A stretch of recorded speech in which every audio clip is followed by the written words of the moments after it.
give the time to Dr.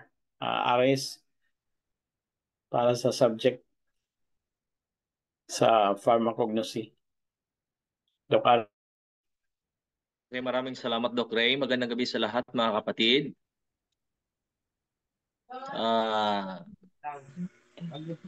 Ilan po ba sa inyo ang nakatulog na?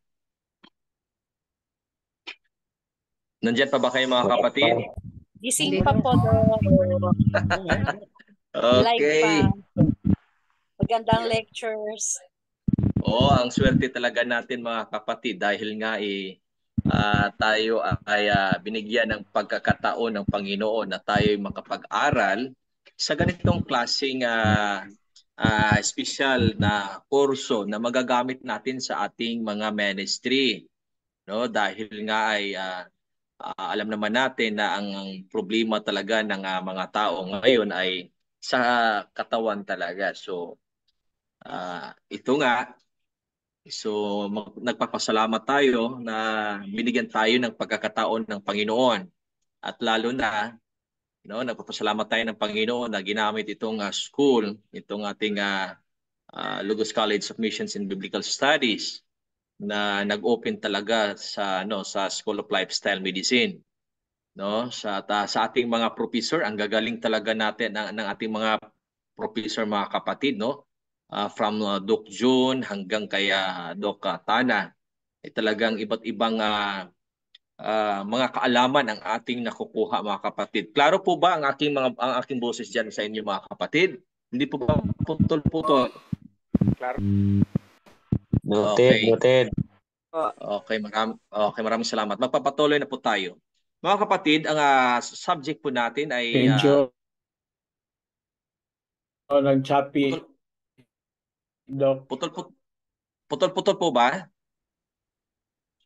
Yun naman po sa akin. Okay. So ang subject po natin, mga kapatid, under po ito sa course code ASPP 700, Advanced Pharmacognosy and Phytochemistry. So ito po ang ating pag-aaralan sa semester na ito, mga kapatid. Siksik din ito at hindi lang ito, at sa mga subject din natin at talagang marami tayong matutunan, mga kapatid, na makakatulong sa bawat isa sa atin. So welcome po sa ating subject, at ang purpose po natin kung sa subject na ito, the study of advanced pharmacognosy and phytochemistry aims to explore and understand the therapeutic potential of medicinal plants.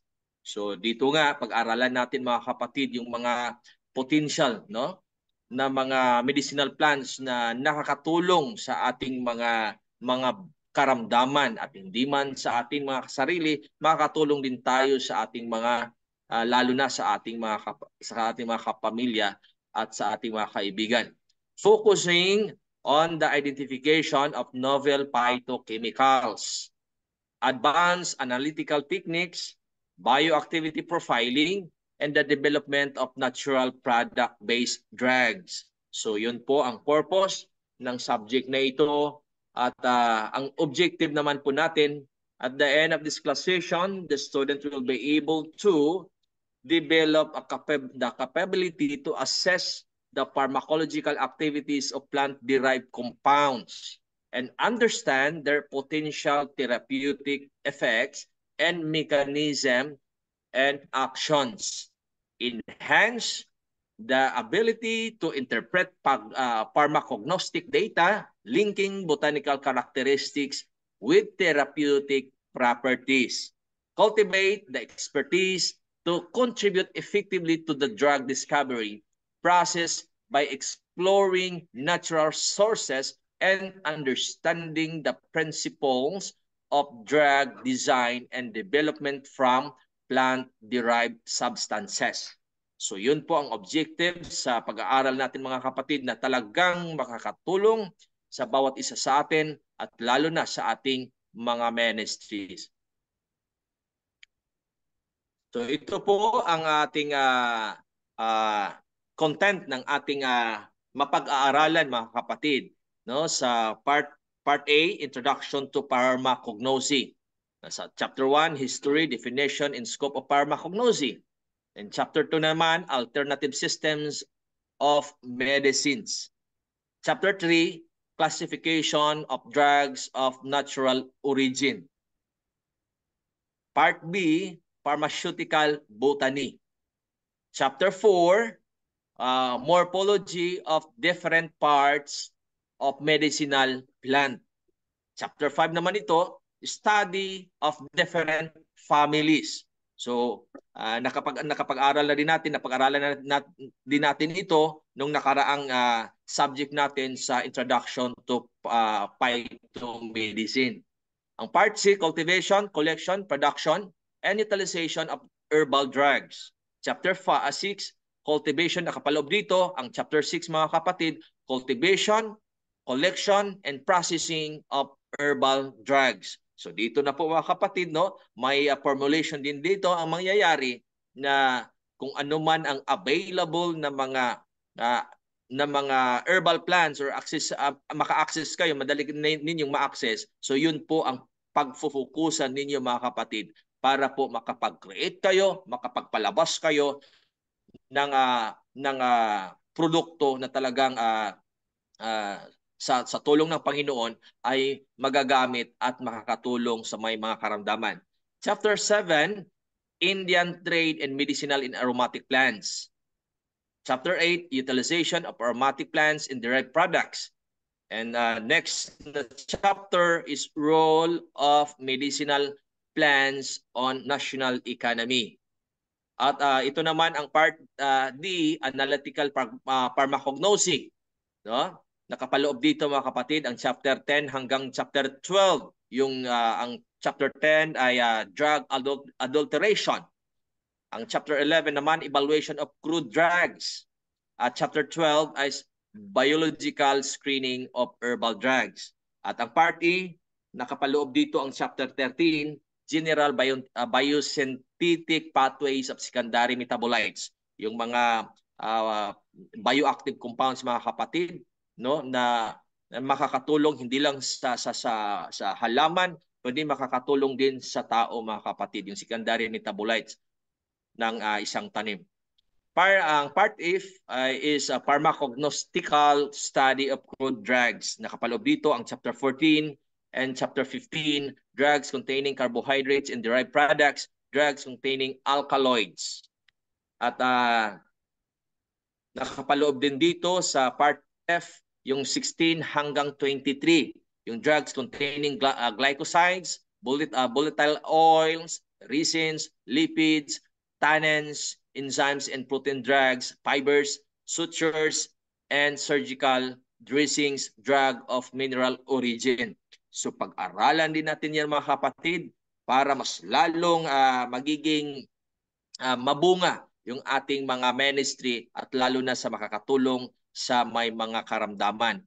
Part G, nakapaloob dito ang extraction, isolation, and purification of herbal drugs.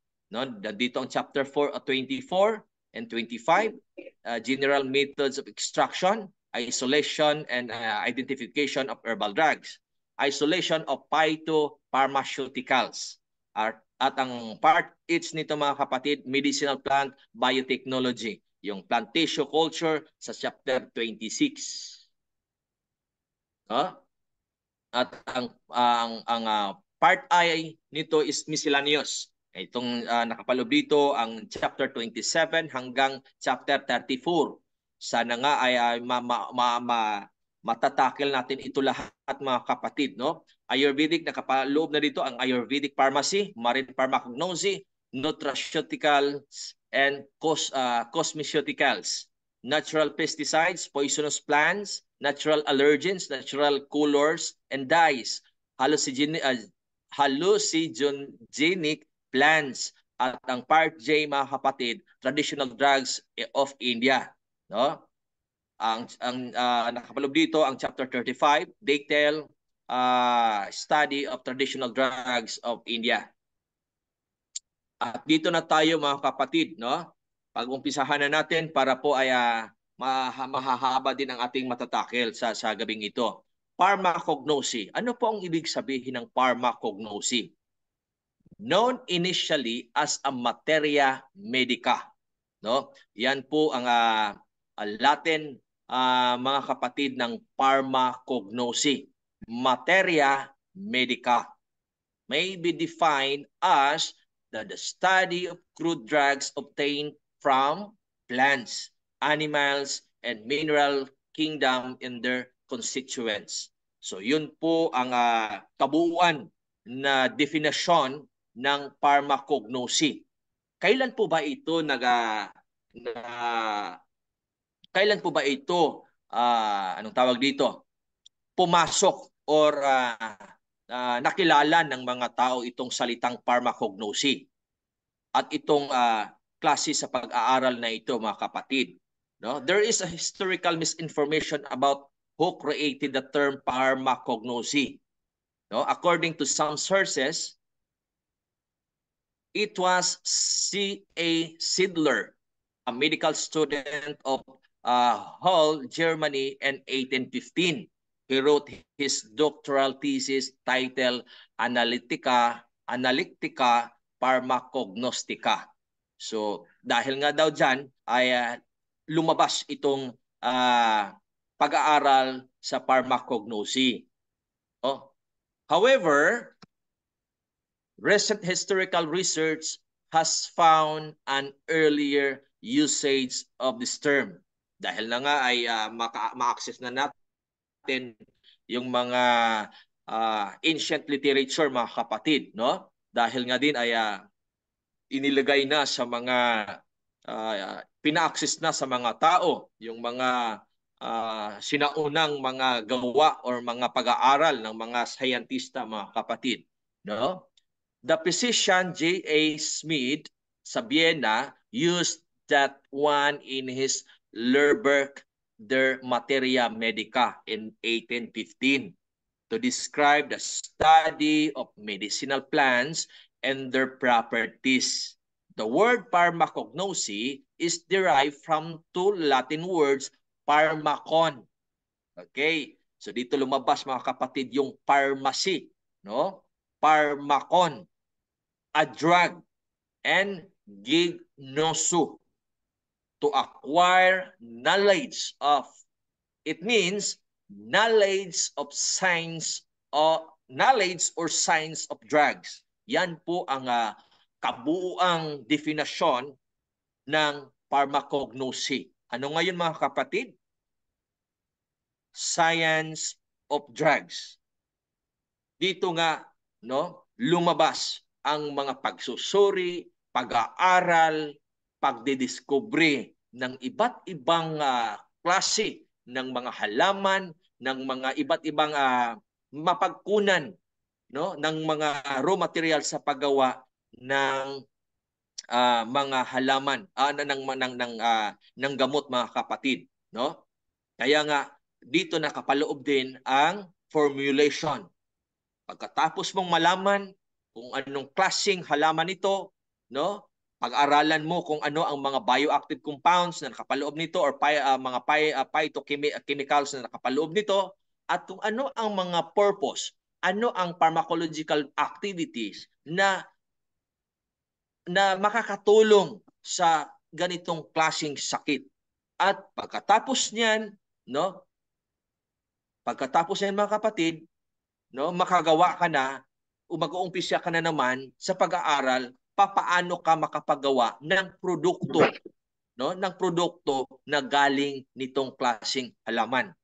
So, swerte tayo, mapalad tayo, mga kapatid, na mapag-aralan natin ito, no? Yung mga subject ng mga professors natin dito sa Master of Phytomedicine, Phytoscience, ay talagang kung pag-aralan natin ito sa ibang academy, mga kapatid, no, ng mga nag-aaral din ng naturopathy, ay talagang mahal, mga kapatid. Yun ngang anong tawag dito? Yung kung saan ako ngayon ay kabilang na society ng mga naturopath, ay talagang mahal talaga per subject po ang bibilhin mo doon, no? maliban pa doon sa may bayaran ka pa na para mapagtapos mo talaga itong pag-aaral ng naturopathy, mga kapatid. Pero sa atin, tayo lang dito sa Pilipinas na nag-o-offer nitong Master of Phytoscience, no? Kaya nung nag-present tayo at nag-ano tayo doon, mga kapatid, sa society, ay talagang tayo lang ang napaiba, no? Or naiba doon sa mga kasamahan natin. Kasi ang iba is ganito yung mga inaaral nila, pero sa atin ay phytoscience, mga kapatid. So nakapag-focus talaga tayo, no, kung anong magagamit, no, nitong halaman sa ating mga katawan, mga kapatid, o sa atin kung may mga sakit. History of pharmacognosy. No, nakikita niyo ba diyan, mga kapatid, na may tao na nagdikdik sa bato ng mga halaman? Klaro po ba diyan ang screen, mga kapatid? Yes po. Yes. No? Dito po ito po ang base po sa pag-aaral, mga kapatid, kung papaano nagiging ginamit ang mga halaman sa palibot noon ng mga tao, mga sinaunang tao, mga kapatid. In the early period, primitive man went in search of food. Ganun naman talaga dahil hindi naman sila nagtatrabaho doon, hindi katulad natin noon, natin ngayon, na talagang umaga pa, talagang kailangan mo nang bumangon ng maaga para ayusin mo yung sarili mo para makapagpunta ka doon sa trabaho mo, kung ano man ang trabaho mo, no? Pero noon, no, hindi po ganyan, mga kapatid, no? Yung mga primitive na mga tao noon ay talagang ang trabaho lang nila, no, kain-tulog, no? Kain-tulog at hahanapin yung mga kakainin nila, no? Habang sila ay naghahanap ng kanilang mga pagkain at yung mga halaman in their parts like tubers, fruits, leaves, etc. Yun ang ginagamit nila, no? Na source of food, mga kapatid. Kinain nila, no? Yung mga kamuting kahoy, kung ano pa man yung mga tubers, mga kapatid, no? So yun, no? Kinukuha nila, kinakain nila kapag may makikita silang bunga, no? Sinusungkit nila or inaakyat nila, kinukuha nila yung mga tapos kinakain, no? No? Direct talaga sa kanilang bunganga, mga kapatid, no? Kuha tapos hand to mouth talaga, mga kapatid. At yung mga dahon, pati yung mga dahon, mga kapatid, no? Kaya nga nag-iisip ako, hindi lang ngayon tumubo yung stevia. Ibig sabihin, noon pa yan, alam na ng mga tao na may stevia, no? Na may matatamis na dahon talaga, no? Isawsaw mo lang sa tubig, no? Or titirisin mo lang yung dahon, ay talagang tatamis na yung ano mo. Na titirisin mo yung dahon doon sa tubig, tapos tatamis na yung tubig. Maliban diyan, lagyan mo ng lemongrass, o di kaya basil, o di kaya lagyan mo ng lemon, kasi ang lemon hindi lang yan ngayon tumubo, noon pa yan, no? O yung mga citrus fruits, mga kapatid, no? Isawsaw doon sa tubig, tapos titirisan ng dahon ng stevia, ay may juice na sila, mga kapatid, no? So yun nga ang naisip ko, mga kapatid, no? Kasi nag-exist na yan, no? Tumutubo na yang mga halaman na yan, mga kapatid. Hindi lang yan ngayon tumubo, no? So sa paghanap ng mga tao noon, yung mga primitive na mga tao noon, ay talagang pag may makikita sila, didiretso nilang titikman, mga kapatid. As the harmful effects were observed, he considered them as edible materials. Anong trial and error ang ginagawa nila, mga kapatid, no? Kuha sila ng mga makikita silang halaman o isang puno na nagbubunga, may bunga, kinuha nila lang yung bunga, wala pa silang kaalam-alam kasi first time pa nilang nakita yung kahoy na yon, na bungang kahoy na yon, tapos tinikman, hindi nila agad sila kumain ng marami. Ang kinuha nila, kukuha lang sila ng isa, pagkatapos tinikman nung walang nangyari sa kanila, no? Hindi sumakit yung hindi nag-aapo yung ano tawag dito? Ano ba sa Bisaya yung ano yung dila, no? Hindi maanghang or hindi nagkakaroon ng inflammation sa kanilang mga bunganga o di kaya sa kanilang mga dila. Tapos nung nilunok, walang nangyayaring masama sa kanila, hindi sila nagsusuka. So, yung kahoy na yon, yung bungang kahoy na yon ay talagang kino-consider na agad nila na ito'y makain ito, pwede itong kainin. No? Tapos hanap na naman sila, no? So, habang naghanap sila mga kapatid, no? Lahat tinitikman nila. No? Lahat tinitikman nila. At yung mga natikman nila na walang hindi nagdulot ng masamang epekto sa kanila, yun ay kinukonsidera nilang pagkain na. If he observed other effects by their eating, they were considered inedible. Ibig sabihin, pag hindi nakapagbigay ng masamang epekto sa kanila nung kanilang kinain, no? Nag-oobserba kasi sila sa kanilang katawan. Ano yung epekto ng kanilang kinain? First time pa nilang nakuha, no? And according to the actions, he used them in treating symptoms of or diseases. Dahil nga rin, no, hindi lang tayo ngayon ay nakakasakit, sila noon ay nakakasakit din, no? Yung mga tao noon. Pero ang kaibahan lang, iba lang yung kasakit natin ngayon, no? Mas lalong grabe yung sakit natin ngayon kaysa noon. Alam naman natin sa pag-aaral natin ay talagang malaking factor din yung ating ano ngayon, mga kapatid. Ngayon, anong nangyari? Pag mayroong epektong masama or may nararamdaman silang hindi maganda, no? Agad na iniisip talaga nila na ito ay hindi ito pwedeng kainin, na parang katulad nitong mga regular na mga halaman o mga prutas na kanilang kinakain. Anong ginagawa nila? So nag-obserba sila mga kapatid, at the same time, nag-ipaisip sila, ito pwede itong panggamot sa mga sakit natin. Lagnat, kasi ang lagnat noon pa yan. Hindi lang yan ngayon lang, hindi lang yan ang lagnat ngayon na dumating sa lawas sa katawan ng tao, no? If it caused diarrhea, it was used as purgative. Ibig sabihin, pag may maramdaman sila na mukhang parang mag-ano sila, no? Magda-diarrhea sila. So, ang nasa isip nila ay ito pwede ito kung hindi ako makapupo, so pwede itong gamitin kung as laxative, no? So may ano din sila mga kapatid, no? May pag-iisip din ang mga tao noon.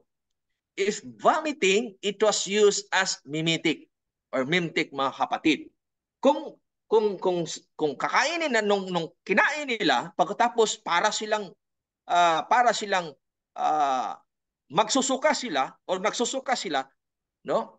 Yun ang gagamitin nila na kung sakaling may makain silang masama, ano ibig sabihin, yung may makain silang poisonous. So kailangan i-vomit yan siya, isusuka yan sila. So yun ang ginagamit din nila mga kapatid, no? And if it was found poisonous, kung talagang nakalason talaga, and that was caused, he used it as arrow poison. So ginawa nila, kasi napansin nila, namatay yung isa, yung kumain, no? Kumain ng ganong klaseng halaman or prutas, pagkain niya, no? Bumubula yung bunganga. So anong ginawa? Anong nasa isip ng kasama niya? Ay, ito poisonous ito, nakakalason ito. Ibig sabihin, pag mangangaso ako, ilagay ko to sa araw ko, no?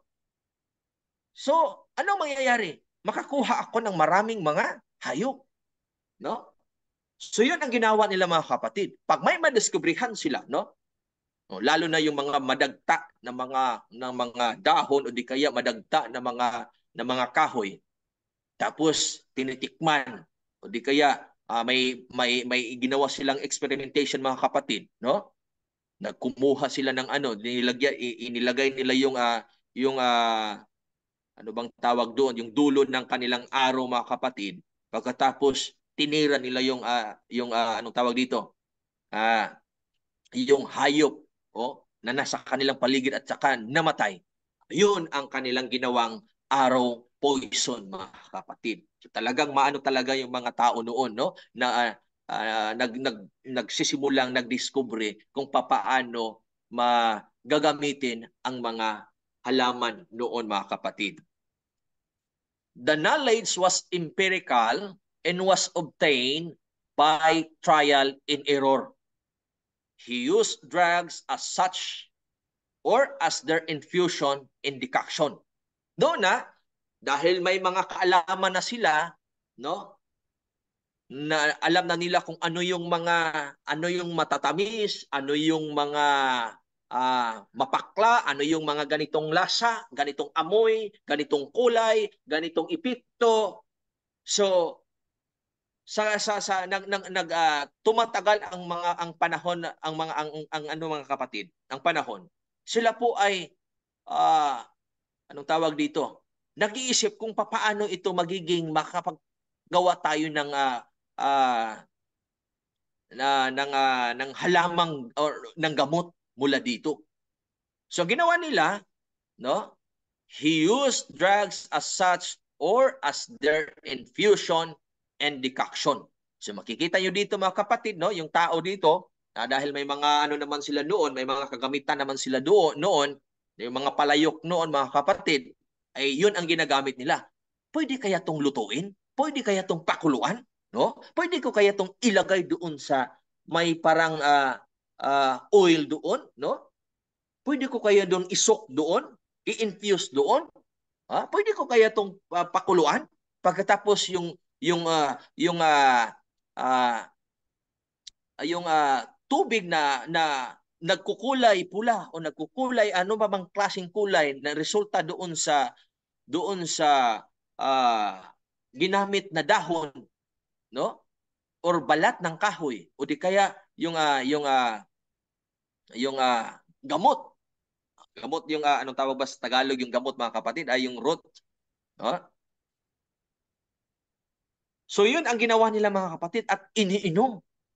The result were passed on from one generation to the another. And new knowledge was added in the same way. Ibig sabihin, nung nakita nilang epektibo, no, yung kanilang ginawang decoction, mga kapatid, so yun na ang itinuturo sa kanilang mga anak, at yung anak nagtuturo doon sa kanilang mga anak hanggang sa kapanahon na mataas na, no? Yung mga kanunuan, yung knowledge nila, yung kaalaman nila sa paggawa ng herbal medicine ay mula doon sa kanilang kanunuan na ipinapasa na kaalaman sa kanilang mga anak. Kaya nga tayo, mga kapatid, ito tayo mga Pinoy ay talagang may mga kaalaman tayo na kahit hindi pa tayo nag-aaral ng herbal medicine, ay talagang may kaalaman na tayo katulad ng paano gagamitin itong mga halamang gamot katulad ng yung para sa dengue, no? Yung para sa sakit sa ulo, yung para sa sakit sa tiyan, no? Yung para sa ganito, ganyan. So, alam natin dahil nakikita natin sa ating mga nanay, sa ating tatay, sa ating mga lolo at sa ating mga lola na ginagawa nila ng panahon na magkakasakit yung mga apo, yung mga anak nila, ayun ang iniinom, no? So kaya may ano na tayo, may advance na tayong kaalaman na kunti mula doon sa nakikita at itinuturo sa atin na mga halamang gamot ng ating mga nunuan, mga kapatid. No. At doon naman sa China, mga kapatid, no? Sa sinaunang China, Chinese pharmacy traces its roots back to Shen Nong, an emperor around 2700 BC who explored the medicinal properties of numerous herbs, testing them on himself and documenting 365 drugs and the first Pentisaw or native herbal. Oh, isang emperor noon mga kapatid, nakikita niyang talagang ang mga tao noon ay wala pang nadiskubrihan na mga halamang gamot, no? Kinakain nila ay talagang mga ano lang, mga mula doon sa mga hayop, no? At yung mga prutas na nakikilala nila. Pero yung mga halaman mga kapatid, no? Yung mga madahon or ano pa ba yung mga nasa kanilang palibot, no? Nung panahon na sila ay kumain ng mga hayop, no? So nakakasakit ang mga tao. So ang isang emperor mga kapatid na si Shennong ay talagang ano mga kapatid, nag-iisip siya, ano kaya ang magagawa ko dito sa mga nagkakasakit na mga tao dito sa imperyo ko, no? So ginawa niya, naghahanap siya ng mga iba't ibang klaseng mga halaman mga kapatid, no? At siya mismo, no? Siya mismo ang nagiging anong tawag dito? Guinea pig mga kapatid. So siya mismo ang nagtatry sa kanyang sarili, no? Kinakain niya tapos inoobserbahan yung sarili niya, no? Pagkatapos nung nabantayan yung naobserbahan niya na talagang nakakatulong ito, may lagnat siya, nung may lagnat siya tapos iniinom niya o di kaya dinikdik tapos yung katas iniinom o di kaya nilagay sa ganitong ganyan-ganyan. Yung may mga tumor, no, yung may mga inflammation, gumawa siya, gamit siya ng katulad ng beeswax, nilagay doon sa tapos niluto niya, tapos in-infuse niya doon yung katas, tapos ipinahi doon sa area na may inflammation. Tapos may nangyayaring pagmamaga. So agad niyang itinala mga kapatid hanggang nakatala siya ng mga halamang gamot na 365, no? So ngayon tinatawag niyang native herbal mga kapatid, no? These herbs were categorized into emperor, minister, and servant herbs. So yun po ang classification niya doon sa 365 based on their qualities and therapeutic actions. So nung yung nadiskubrihan niya na mga kapatid, no? Ang nangyari, yung sa imperyo niya mga kapatid ay talaga kung sino man ang nakakasakit ay talagang hindi mapadali ang kamatayan dahil napipigilan mga kapatid dahil doon sa kaniyang mga tuklas na mga halamang gamot. The Shan Hang Long, written by Chang Chongqing noong 142 to 220, became a significant clinical manual in traditional Chinese medicine. Oh, ano ngang libro yun mga kapatid? Shan Hang Lun. Sinong sumulat? Na isang insik? Chang Chongqing. So talagang minsan talagang kung hindi tayo sa mga pangalan ay talagang parang lang, no? Chang Chongqing, no?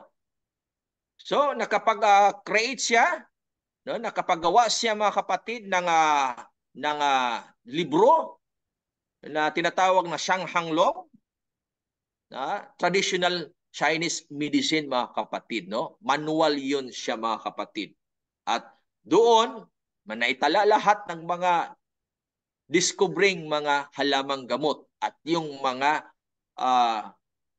sakit na pwedeng matulungan mga kapatid. The interest in alchemy led to the development of pharmaceutical science. With Tao Hongjing, Tin Shaojing, Jie Zhou, and 492. describing and classifying 730 herbs. Ang dami mga kapatid, no? So, sana din, kita din mga kapatid, no? Dahil marami pang mga halamang gamot na hindi pa nadiskubrihan.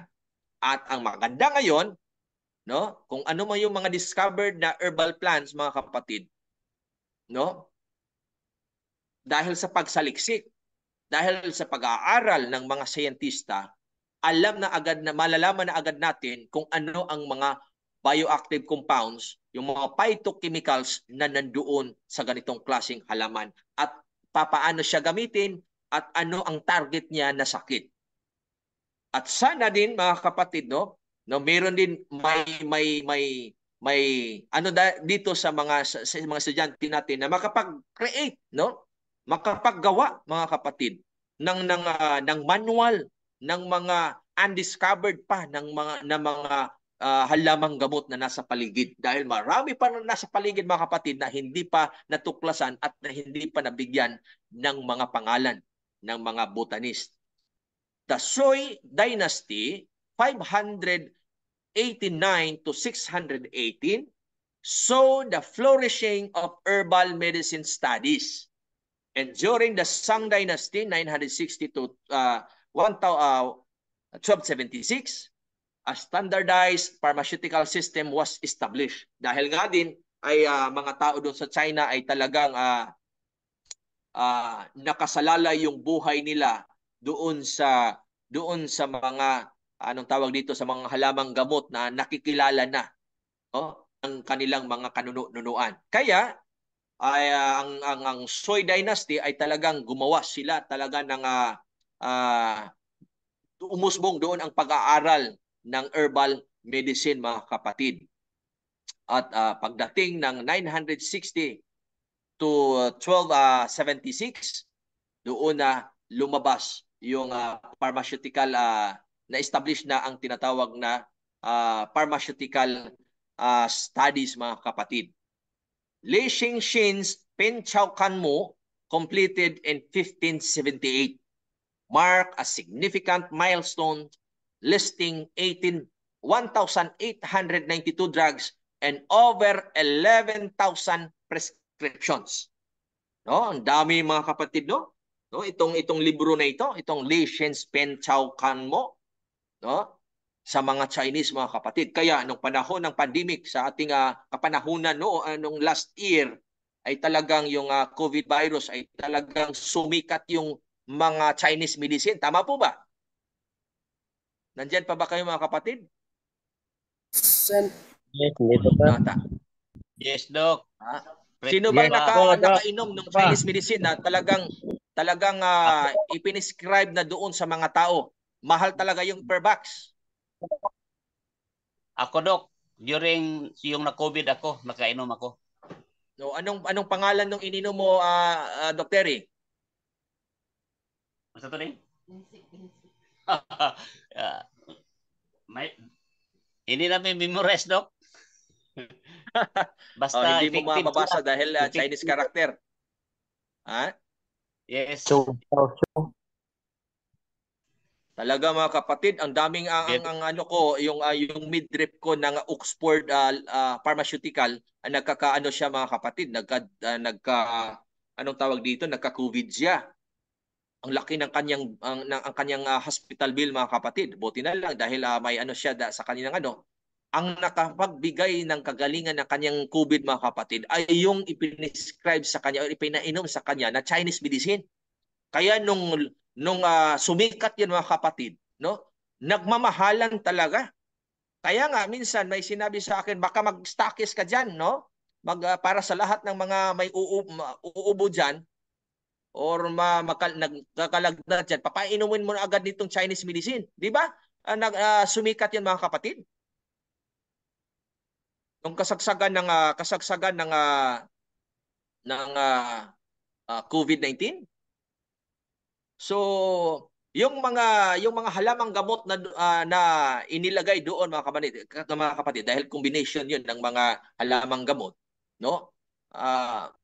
Baka nandito isa dito sa mga nakalista dito na 1,892, no? dito sa Lin Shixin's Ping Chao Kanmu ng Chinese medicine, mga kapatid, no? Itong libro na ito, no? At doon naman sa Egypt, ancient Egypt, mga kapatid, the most complete medical documents existing are the Ebers Papyrus. So itong Ebers Papyrus, mga kapatid, ay talagang nakalista dito lahat ng mga nadiskubrihan din doon sa kanilang lugar noong 1550 BC. A collection of 800 prescriptions mentioning 700 drugs and the Edwin Smith Papyrus noong 1600 BC, which contains surgical instructions and formulas for cosmetics. Dahil naman ang mga tao doon sa lugar na yun ay talagang mahilig ang mga kababaihan, kahit mga lalaki ay nilalagyan ng mga kaya maano doon, umusbong doon ang cosmetics, mga kapatid, no? The Kahon Medical Papyrus is the oldest. It comes from 1900 BC and deals with the health of women, including birthing instructions, no? Nandoon na din ang mga kapatid, yung mga magpabuntis or papaano mabuntis, papaano yung mga kababaihan na yung similya ay talagang ang itlog ay hindi ganito, no? Hindi magandang kaya hindi madaling magkaanak, o di kaya sa panahon ng pagbubuntis ganito yung nararamdaman, o pagkatapos ng pagbuntis, no, ng anak. So ganito yung mga halamang gamot na ipapainom. So doon po nakatala, mga kapatid. However, it is believed that the Smith Papyrus was copied by a scribe from an older document that may have dated back as far as 3000 BC. Commonly used herbs included sina, honey, thyme, juniper, cumin, all for digestion. Pomegranate, root, henbane for worms, as well as flax, oak gall, pinitar, mana, bayberry, ami, alkanet, aloe, caraway, cedar, coriander, cyperus, edelberry, fennel, garlic, wild lettuce, nasturtium, onion, peppermint, papyrus, poppy plant, saffron, watermelon, wheat, and Sisyphus luteus, myrrh, turpentine, and acacia gum were also used. Itong mga nakalista, mga kapatid, no? Mula doon sa honey hanggang doon sa mga kahoy, hanggang doon sa mga halaman, mga kapatid, no? At yung mga iba't iba pang available doon sa kanila na itinatanim nila, no? Yun ang kadalasang ginagamit nila as traditional herbal medicine, mga kapatid, no? Kaya nga hanggang ngayon, lalo na itong garlic, itong aloe vera, no, na available dito sa Pilipinas, no, ay talagang ginagamit. Pero itong poppy, wag kagayang gagamit, mga kapatid, dahil huhulihin ka talaga kayo ng PDEA, no? No, watermelon available dito sa Pilipinas, no? So talagang ito ay ginagamit na pala noon, mga kapatid, no, ng sinaunang mga Egyptian, no? Ngayon, at sa India naman, ito po, no, the Rig Veda and Atharva Veda noong 3500 hanggang 1500 BC contain descriptions of the medicinal properties of plants, laying the foundation for the development of Ayurveda. No? Ayurveda, the traditional medicine of ancient India, has key texts like Charaka Samhita, Sosrota Samhita, and Astanga Hidarayam Samhita, along with minor ones. Ayurveda derived from Ayur, life. No? Yun ang ibig sabihin ng Sanskrit, mga kapatid. Ayur, life, and Veda, study. no, has its oldest writing, Charaka Samhita, believed to date back 6 to 7 centuries before Christ. So matagal-tagal na rin sila mga kapatid na practice ng herbal, na gumagamit ng mga herbal plants. Susruta Samhita and Astanga Hridayam are thought to have emerged around the same period. This text emphasized the use of plant and animal-based medicines, including resinous, pepper, lily, and valerian. So yan po ang mga kadalasan, no, na mga ginagamit mga kapatid doon sa India. So kaya nangunguna din sila mga kapatid, no? Kadalasan din dito yung mga sikat na mga naturopath mga kapatid at yung mga herbalist ay minsan ay pumupunta doon sa India at doon nag-aaral, no? Dahil maganda din, no, yung sistema nila doon at sa pag-aaral nila doon patungkol sa mga halamang gamot. How about sa ancient Greece and Rome? Greek scientists significantly contributed to natural history knowledge. Tulad ni Hippocrates noong 460 to 370 BC, known as the father of medicine, introduced the famous Hippocratic Oath. So yan po mga kapatid, ang tinatawag na si Hippocrates na father of medicine. At si Aristotle mga kapatid, no, magkapareho kami ng pangalan nito talaga. No, may tuto lang sa kanya, sa akin Aris. No? Aristotle noong 384 hanggang 322 BC, a student of Plato. Estudyante ito siya ni Plato or ni Plato, authored influential works on the animal kingdom. At si Theophrastus noong 370 to 287 BC, Aristotle's student focused on the plant kingdom. Si Dioscorides, a 1st century AD physician, documented medicinal plants like belladonna and opium still in use. Pero dito sa Pilipinas, bawal talaga gagamit ng opium mula sa poppy plant mga kapatid, no? Pliny wrote extensively on natural history. And Galen, noong 131 AD hanggang 200, developed methods for preparing plant and animal drugs known as galenicals. Pharmacy emerged as a separate discipline, leading to the evolution of pharmacognosy, which until the early 20th century mainly involved descriptive botanical science.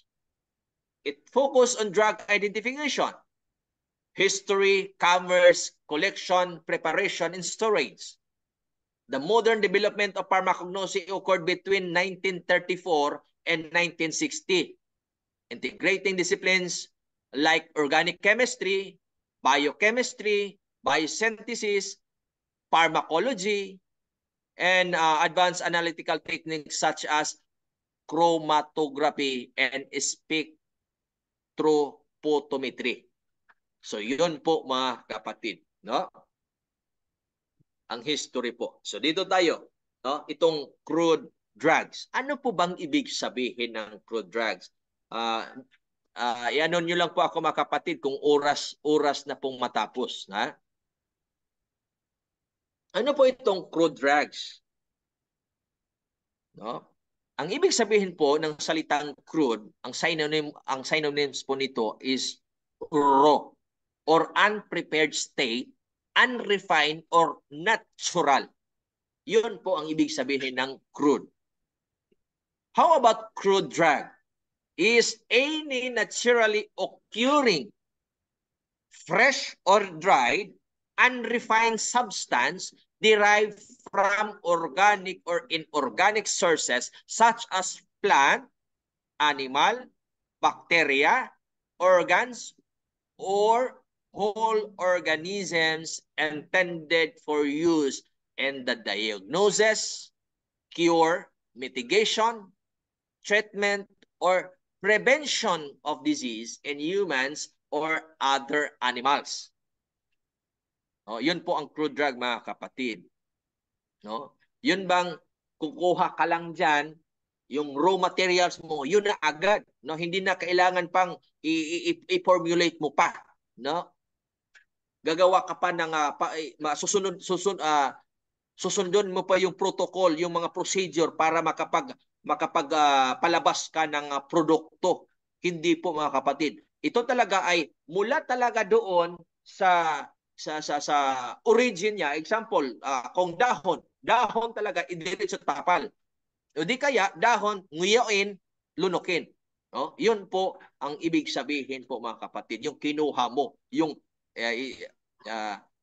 dried man ito, o di kaya fresh man ito, direct tapal or direct mo i-apply, mga kapatid. Most of the crude drugs used in medicine are obtained from plants. And only a small number comes from animal and mineral kingdoms. So pag-aaralan din natin yan, mga kapatid, no? Pag-aaralan din natin yan. Mapag-aralan din natin yan. Source of crude drugs. Animal source. Isa na dito, no? Yung mula sa hayop. Drugs obtained from animals are entire animals. As cantharides, glandular products, like thyroid organ or extracts like liver extracts. No? Sheep thyroid is a source of thyroxine used in hypertension. Cod liver is used as a source of vitamin A and D. Similarly, fish liver oils, musk, beeswax, honey, certain hormones, enzymes, and antitoxins are products obtained from animal sources. No? Yun po ang mga sample, no? Yung mga example po, no, ng mga crude drugs na mula sa animals or tinatawag na animal derived, no? All galing sa mga hayop. How about sa mineral source? Drugs from mineral source include both metallic and non-metallic substances like kaolin, chalk, diatomite, kyrgyzstor, bentonite talc, borax, and many more minerals or their salts are useful pharmacotherapeutic agents against different ailments. Example, gratia. Example, ferrous sulfate in iron deficiency anemia. Oh, inom tayo ng ferrous sulfate. Magnesium sulfate as purgative, magnesium trisilicate,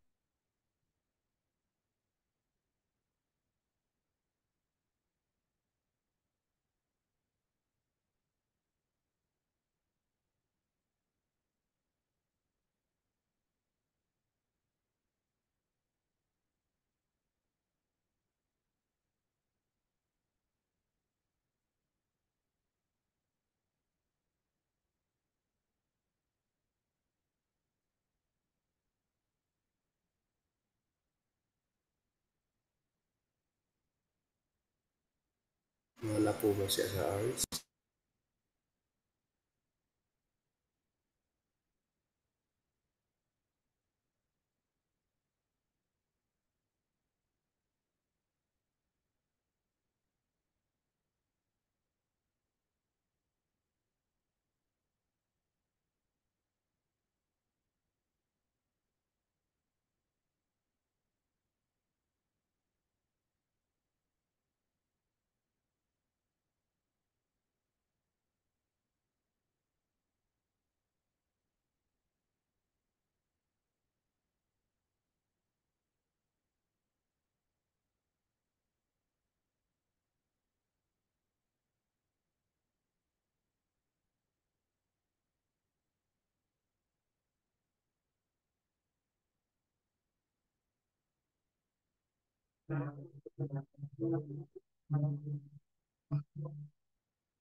Sinsya ng mga kapatid ay nawala ako bigla dahil sa nag-fluctuate yung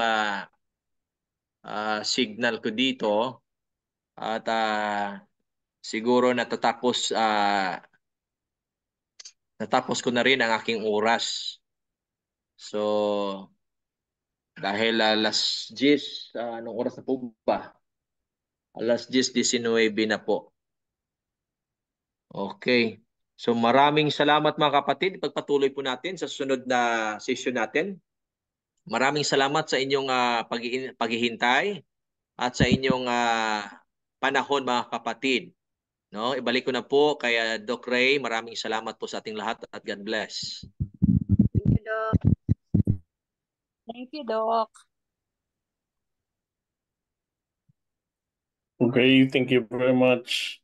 At hanggang sa susunod, mga kapatid.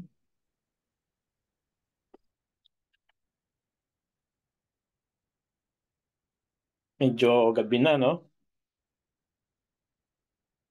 Yun na po. Hindi lang medyo. Gabi na talaga. Kasi iba naman yung medyo.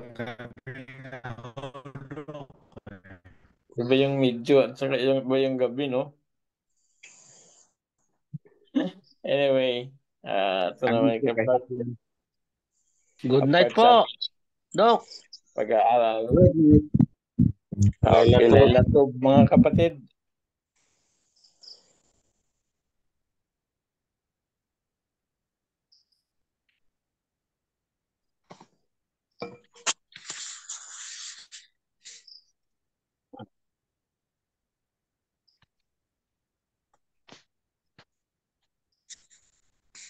Parang ayaw pa eh.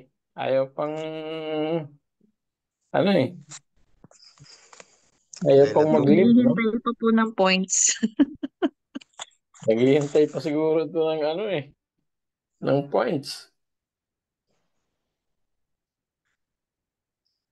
Kailangan, Doc, ng points dahil medyo lumalampas na yata, Doc.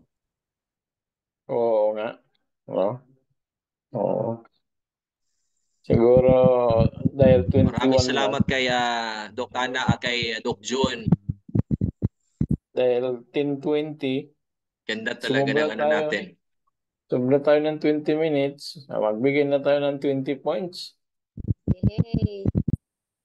Para Yay! At least hindi na na zero. hindi na ano. Okay. Good night. Praise the Lord, Doc, Thank for you the very 20 much. points. Oo. Iba So, talaga ang the patience of the saints. thank you very much mga kapatid. Thank you, Doc. Si Brother Moises ang ating host. Tama ba? Yes, Doc. Oo.